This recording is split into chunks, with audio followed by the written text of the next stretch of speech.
ہو تو پھر ہمارے لیے حلال بھی ہے اور طیب بھی ہے۔ آگے فرمایا وَلَا تَتَّبِعُوا خُطُوَاتِ الشَّيْطَانِ، اور شیطان کے قدموں کی پیروی نہ کرو، کیونکہ کھانے پینے میں اکثر اسی ملکیت کے معاملے میں، حصول مال کے معاملے میں انسان شیطان کے پیچھے فوراً چلتا ہے، فوراً سب سے زیادہ پیروی شیطان کی اسی معاملے میں ہوتی ہے کہ مال آ رہا ہے اور ہماری جو ہے پوزیشن بڑھ رہی ہے، ہماری حیثیت بڑھ رہی ہے، ان چیزوں میں شیطان ہمیں فوراً قابو کر لیتا ہے اور لالچ دیتا ہے اور ہر قسم کا لقمہ ہمیں کھلا دیتا ہے۔ فرمایا شیطان کے پیچھے مت چلنا، انہ لکم عدو مبین، وہ تمہارا کھلا دشمن ہے۔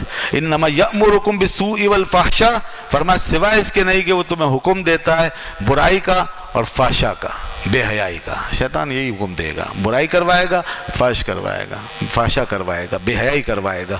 وَأَن تَقُولُوا عَلَى اللَّهِ مَا لَا تَعْلَمُونَ، اور تم سے کہلوائے گا وہ بات جو تم جانتے نہیں ہو اللہ پر، یعنی اللہ پہ بہتان بنوائے گا، وہ ایسی بات کروائے گا۔ عام طور پہ دیکھا آپ نے، انسان حصول مال کے چکر میں اور لقمہ حرام کے چکر میں ایسی باتیں کر جاتا ہے کہ بھائی یہ جائز ہے میرے لیے، مجھے اللہ نے دیا ہے، میرے لیے حلال ہے، اگر میں حرام ہوتا تو مجھے خدا دیتا کیوں، میرے لیے اللہ نے دروازہ کھولا۔ یہ اللہ پہ بہتان باندھ رہا ہے، یعنی اللہ نے تو اسے حرام قرار دیا تھا اور یہ اسے حلال قرار دے کے اور اللہ پہ بہتان باندھ کے اس سے استفادہ کرنا چاہ رہا ہے۔ یہ بہت بڑا گناہ ہو گیا، اب شیطان نے یہاں تک پہنچا دیا انسان کو، اس لیے اللہ نے پہلے ہی بتا دیا کہ شیطان کے پیچھے نہ چلنا، ورنہ وہ تمہارے دین ایمان کو ہی بھسم کر کے رکھ دے گا۔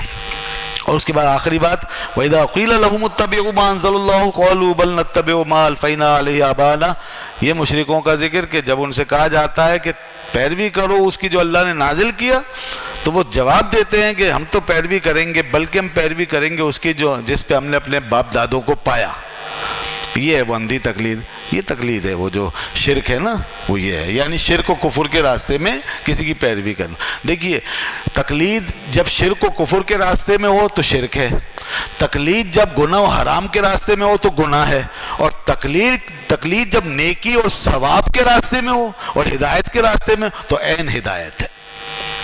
تو ہمیں جس تقلید کا حکم ہے وہ یہ والی آخری تقلید، یعنی ہدایت کے راستے میں، اور کن کی؟ علماء کی، ائمہ کی، مشائخ کی، ان کی پیروی اور تقلید کرنے میں کوئی مذائقہ نہیں، بلکہ دین کی حفاظت اسی میں ہی ہے۔ قرآن میں بہت ساری آیتیں میں اس کے موقع پہ انشاءاللہ کبھی پڑھوں گا۔ ابھی یہاں مشرکین کی تقلید کا، اندھی تقلید کا ذکر ہے۔ فرمایا کہ یہ مشرکین جواب میں کہتے ہیں کہ ہم تو اس پر چلیں گے جو ہمارے باپ دادا کرتے آئے۔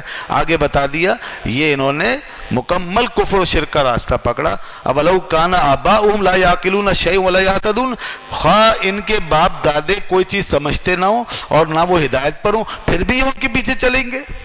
یہ ہے وہ وجہ، بری چیز یہ اس لیے ہے، مذمت اس کی اس لیے ہو رہی ہے، یہ تقلید اس لیے کفر و شرک ہو رہی ہے کہ ان کے باپ دادے ہدایت پر ہی نہیں، وہ تو خود کافر تھے، مشرک تھے، لہذا ان مشرکوں کی تقلید یقیناً کفر بھی ہے، شرک بھی ہے۔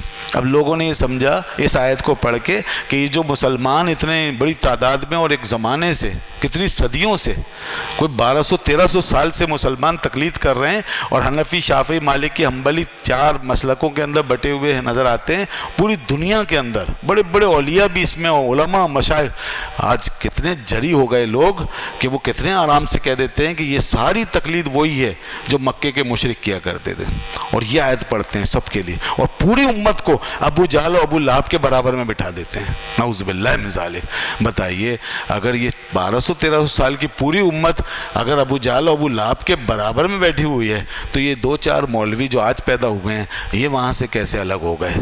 ان کو کس نے ہدایت دے دی؟ اتنی بڑی امت یہ سب گمراہ ہو گئی اور شرک میں مبتلا ہو گئی۔ کیا جنت میں صرف 4 مولوی جائیں گے؟ کیا صرف ایک فرقہ جائے گا؟ یہ چند ہزار جو آج پیدا ہوئے صرف یہی جنت میں جائیں گے، باقی سارے مشرک ہو گئے؟ تو کیسی باتیں ہیں یہ، کسی کی عقل میں آ سکتی ہیں؟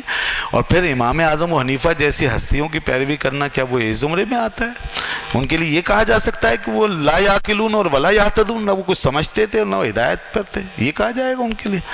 کیسے ہو سکتا ہے؟ داتا علی حجویری جیسے بزرگ کتنے بڑے بزرگ ہیں، اولیاء کرام میں کتنا بڑا مقام ہے، وہ حضرت امام اعظم حنیفہ رحمۃ اللہ علیہ کو اپنا امام قرار دیتے ہیں، امام امامہ کہتے ہیں، اماموں کے امام ہیں وہ، اور ان کی تقلید پہ فخر کرتے ہیں۔ داتا صاحب جیسے بزرگ جن کے دم قدم سے یہاں اسلام کی باہر آئی اور یہاں پہ ہم مسلمان ہوں۔